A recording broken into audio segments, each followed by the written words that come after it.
Doctors, tell us about your dumbest patient. A patient comes to me with her mother. The mother asks me to adjust her daughter's scrotum. I, trying not to laugh, ask, "You want me to fix your daughter's scrotum?" She reacts as if I'm the idiot here and points to the back of her neck. I knew there was no point in correcting her since she wouldn't listen anyway. Plus, I wanted her to continue going around saying that to other people. A couple comes to me. A 20-year-old girl and her fiancé. It was just revealed that she's pregnant. Me, reviewing her history. "Do you smoke?" Her, "Yes, about a pack a day." Me, "You definitely need to quit smoking." Her, "Really? My sister told me that if I quit now, the baby would go through withdrawal." My dad is an orthopedic surgeon who often performs knee and hip surgeries. He has a favorite story that makes him laugh every time.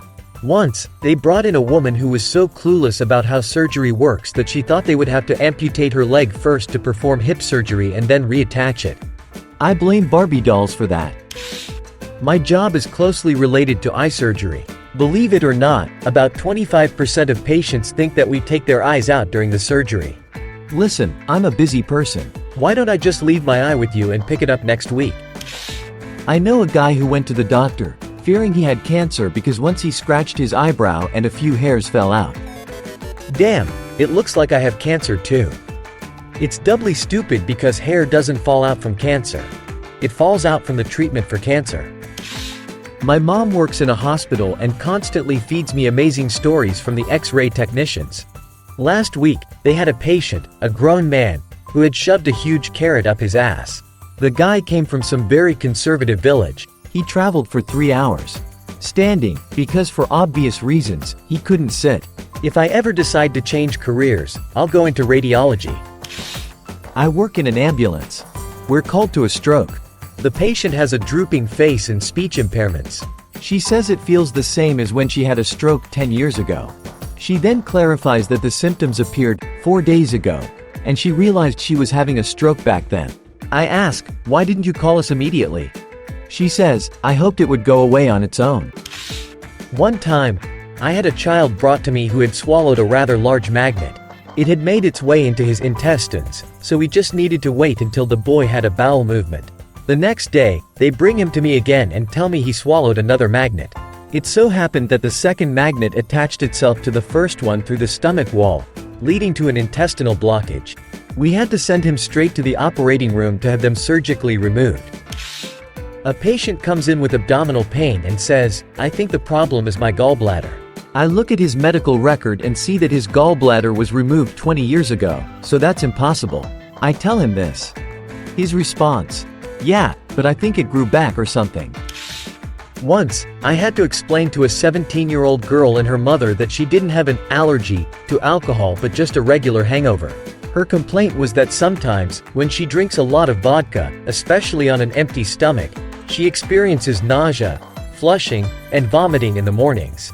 She had no other allergy. Oh, they sure do happen. Source: to knock out my mother-in-law, just give her a little beer.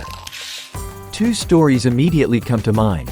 One is from me, I'm a clinical pharmacologist, and the other is from colleagues in the emergency room. 1. The emergency room story.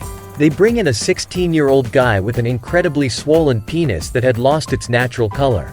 It turned out that the guy had been stealing his mom's insulin syringes, drawing blood from his arm, and injecting it into his penis, hoping the blood flow would help him increase its size. This led to a severe infection, resulting in a week-long hospitalization. 2. A girl comes to our pharmacy asking for birth control pills. I check the computer and see that I can't give her more because less than 2 weeks ago, she had already picked up a 28-day supply. When I asked what happened, she said she had run out. It turned out she was taking them with her boyfriend. They thought the pills were for both of them and that this was the only way to avoid pregnancy. Once, a grandmother and mother brought their child to the emergency room complaining of bleeding. However, the bleeding wasn't due to an injury or bruise.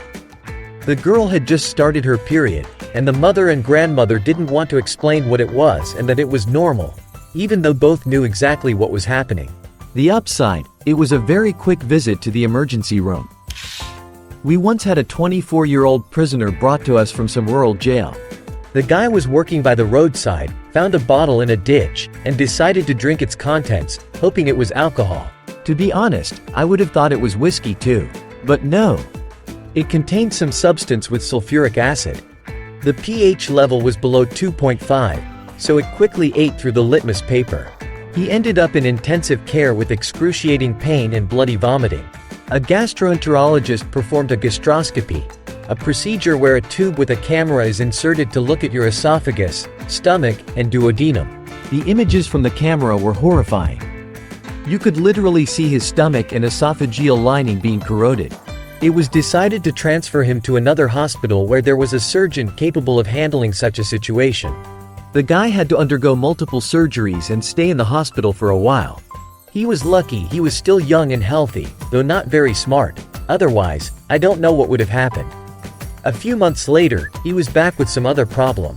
I don't know what happened, but he had lost weight from 68 kilograms to 41 kilograms, and I saw him being fed through a tube. When I introduced myself to a patient, I said I would be his doctor, an anesthesiologist. To which the patient responded that he didn't want me to be his doctor because anesthesiologists are not doctors. Not long before that, another guy had asked me if you need to go to university to become an anesthesiologist. And yet another asked if anesthesiologists need to know as much as pharmacists do. Why are you checking my thigh? I told you my knee hurts. I don't understand people like this. When I go to the doctor, I explain what's wrong with me, and then they can do whatever they want. My knee hurts, but the doctor says they need to check my butt? Okay, no problem. A guy came to the clinic with a swollen left testicle and started explaining that his girlfriend, with his consent, had injected kaput oil into it so he could last longer in bed. It was extremely difficult for me, a female intern, to keep my emotions in check. A story from my friend, an oncologist-gynecologist. He had a patient with early-stage cervical cancer. When he suggested surgery, she refused and decided to try alternative treatments, such as a coffee enema, meditation, and other nonsense. With her problem, she even somehow made it to the Dalai Lama, who advised her to return to her doctor. I'm an ophthalmologist. I told a patient that he needed reading glasses. He couldn't believe me. So I explained that there was nothing wrong with it since presbyopia, old sight, happens to everyone over time. His response, "Oh, come on. I've never heard of George Clooney needing reading glasses." Well, first of all, he actually does need them. Secondly, I don't get why you're comparing yourself to him at all. Over 25 years ago, when I first got nearsightedness, I was in a similar situation. My parents wouldn't let me wear glasses indoors because they believed my eyes would heal themselves and the nearsightedness would go away. So I always had to squint. And the nearsightedness, of course, didn't go away. Moreover, it only got worse over time. Oh my gosh, it's my time to shine. 1. A guy brought his wife to the ER. She had a 7 by 7 centimeters ulcer on her leg, diabetic foot syndrome, oozing yellow-green pus with some maggots. I quickly examined her and sent her to the surgical department. The husband started arguing that we should check her kidneys first. Doc, it's just a wound. Check her kidneys first. I read on the internet that they might fail because of diabetes. Do something about it. I had to spend an hour explaining that his wife was more likely to die from sepsis than from kidney failure. 2. I examined a child with measles. His parents, who were staunch anti-vaxxers, were yelling at me. Why the hell doesn't modern medicine have a cure for measles yet? I tried to explain that there is a preventive measure they chose not to use. They asked, what? I said, well, you could have vaccinated him. They replied, are you part of the pharmaceutical lobby too? Yes, definitely. I'm a pharma lobbyist who wants children to die. I'm a dental student. One of our patients is a pathological liar. He tells us that he's studying medicine, then that he was a dentist in the army. And the last time he told us he had a PhD.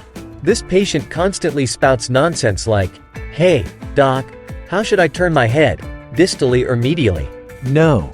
I need you to turn your head to the right. Hey, doc, are these cavities in my teeth because of anaerobic microbes? No, it's because you eat nothing but sweets and don't brush your teeth. A patient with a cold came to the ER and demanded antibiotics.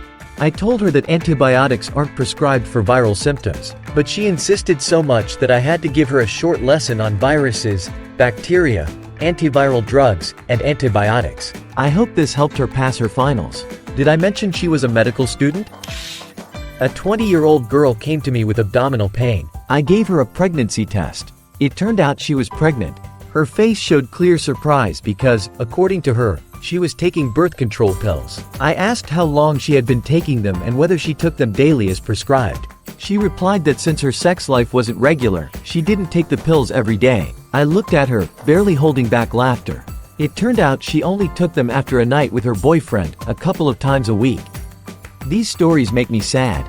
She wanted to do everything right but wasn't given proper education on the matter. I agree. It's both funny and sad. The doctor who prescribed the pills clearly didn't bother explaining how to take them. Oh, here are a few idiotic cases from RR. 1. A woman came to us because she was stung by a bee. No allergic reaction, no problems. Her arm just hurt a bit. 2. Another woman brought her child because he was stung by a bee. Again, no allergy, no other complaints. 3. Once, an entire family came to us because they found a dead mouse in their house and were afraid they were now sick with something. 4. A woman came complaining that she had a second-degree burn on her hand. The wound was the size of a tic-tac. 5. One time, a woman spent 5 minutes telling me that vaccinating dogs leads to canine autism. I came to a family to deliver the sad news that their relative was about to die because her test results were incompatible with life. pH 6.6, lactic acid 25. In response, her family asked me to put ice in her underwear because that would definitely wake her up. No, I don't deal with such nonsense. Then she died, and her relatives kept trying to wake her up for a while. Because of my job, I often have to deal with heroin addicts. They all believe that if you overdose, you need to put ice in your underwear, and you'll wake up immediately. But I still haven't heard any reasonable explanation for this myth. Thank you for watching. Do you know any stories from medical practice? Share your experience in the comments, we would love to read about it. And don't forget to check out our other videos.